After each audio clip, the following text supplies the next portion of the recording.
Hey, what's up guys, welcome back to another monster video. So in today's video I'm going to be doing a monster analysis on Root. This is one of the upcoming monsters, and today I'm going to go ahead and do an analysis. So I hope you guys are excited. If you are, make sure to drop a like, subscribe. Anyways, let's go and get started.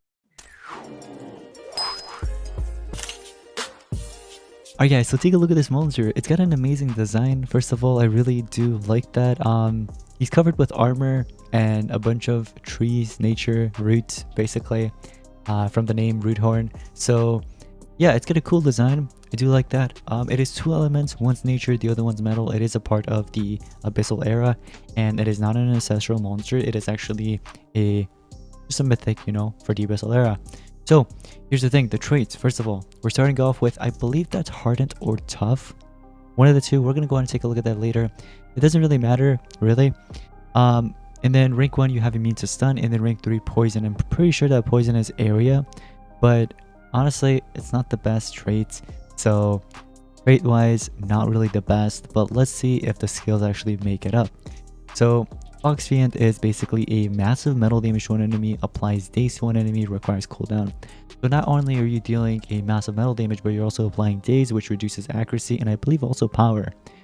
And then Rose Blood Stem, which removes evasion from an enemy. You're dealing heavy nature damage to one enemy, applying toxins and bleed as well. So not only are you removing evasion, dealing that heavy nature damage, you're also applying 2 tortures. One being toxins, the other one being bleed, which you can reduce the enemy's power. The Hard Way, okay, applies a 50% life shield to one ally, deals moderate metal damage to one enemy, or sorry, one ally, and then increases the maximum life to one ally by 20%. So it's just basically a, it's just like a support skill basically to one of your monsters. It could be to yourself or it could be to anybody. Maybe you can actually pair this monster up with like King Adam or something, or another tank. You can go ahead and maximum their life. It could be any tank really, but I just mentioned King Adam because I'm sure many of you guys out there watching this actually have that monster. So yeah, anyways, Acanthus Mace. Okay, that is a 30% life shield to itself, moderate nature damage to all enemies, applies poison and bleed to all enemies, and there goes the cooldown. So it comes with that 30% life shield. You're dealing damage but also applying poison and bleeding to everybody. So that's what he does basically. Not only does he dealing damage, he's also coming in with some tortures, which is not that bad. So nature mixed with metal, interesting element, but that nature again in a fire, meta right now, not really the best. Hopefully the meta actually changes up a little bit, but I feel like even him being right now, the nature monster, even in the Serpentic / Cupid meta, I feel like he's still gonna get destroyed by those monsters. So, and there's also Kinecro. Let's not forget about that one. That one's actually pretty good too. So in terms of stats, you have 17,968 speed. The speed's not as high as some of the other monsters. One of them being a Zero Zone. Zero Zone speed is actually higher than this monster, but by a couple hundred. And then you got 34,944 power. Okay, 960,772 life.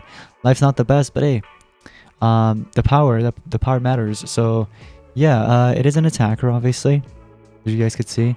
He does have some support skills, and he also deals damage with those skills as well. So I would say these are probably his four best skills, but maybe there are some that are better. We're gonna go ahead and take a look at it right now. Alright guys, so here we go with the full stat sheet. Let's go ahead and take a look at the books. The books, as you guys can see, the only thing that's really useful is the spirits right there for team wars.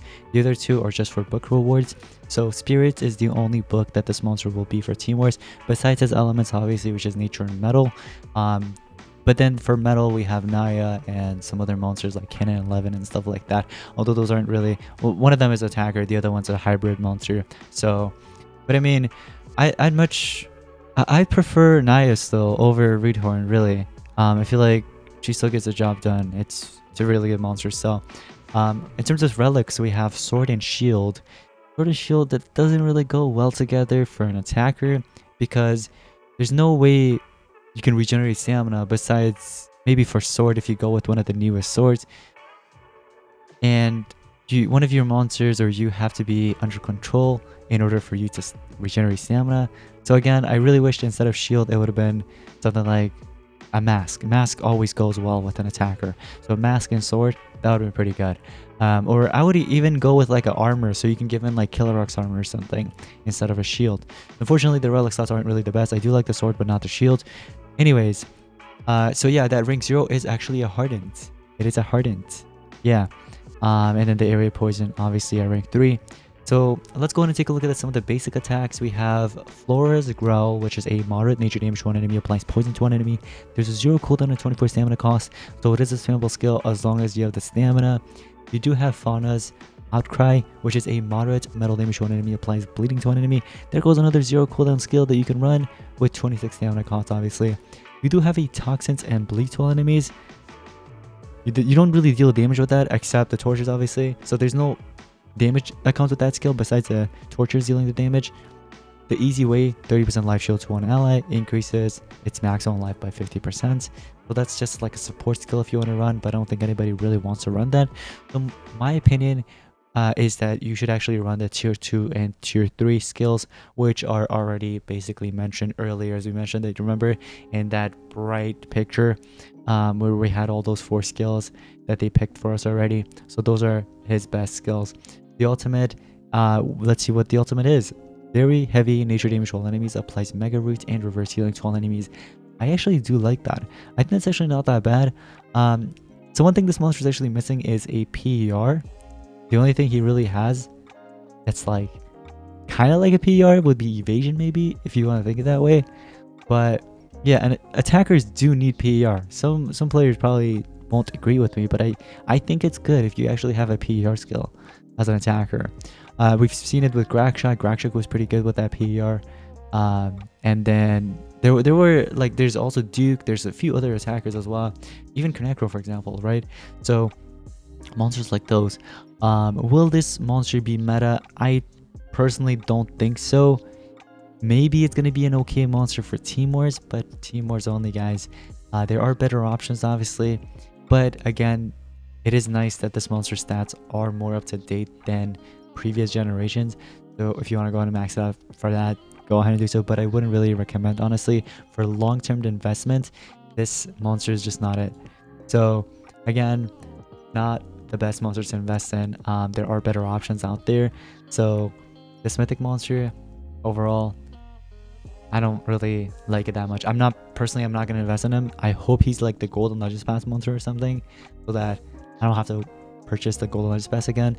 I will do giveaways, but personally I just don't want to purchase it if this monster is in the golden legends pass. I do like the design. Again, the design is really cool, but that's about it. So in terms of runes, I would recommend giving this monster 2 strength and 1 speed, or you can do 2 speed and 1 strength. That also works out. In terms of relics, obviously you can go with like laser beam sword, Duke shrimp sword, voltic sword, and things like that. You know, there's many other ones, cane sword, or even one of the ancestral one, the new one, right? You can go with that one. Or shield, the Drobonaut shield, tenacity shield, so many that you can actually go with, and you can never go wrong with shield. But again, I don't really like the shield for this monster because attackers don't need shields, really. Unless they end up releasing a shield that regenerates stamina, then sure. You know what I mean? Like Killer Rock's armor, for example, for the armor category. But yeah, guys, let me know in the comments down below your thoughts and opinions. That's going to be pretty much it for today's monster video. Hope you guys did enjoy, and if you did, make sure you drop a like, subscribe. Anyways, I'll see you guys next one. Peace out.